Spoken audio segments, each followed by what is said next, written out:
বিসমিল্লাহির রহমানির রহিম। প্রিয় দেশবাসী, আসসালামু আলাইকুম। আমি সামিউল প্রধান প্রজাতন্ত্রের একজন জ্যেষ্ঠ নাগরিক হিসেবে বলছি। গত বৃহস্পতি, শুক্র, শনি ও রবিবারের বর্ষণে ধান ও আলুর ব্যাপক ক্ষতি হয়েছে।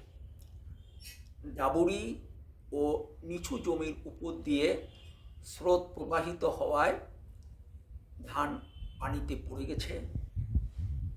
পড়ে যাওয়া ধানে পচন শুরু হয়েছে। ধান খেতে পোকার আক্রমণ বেড়েছে।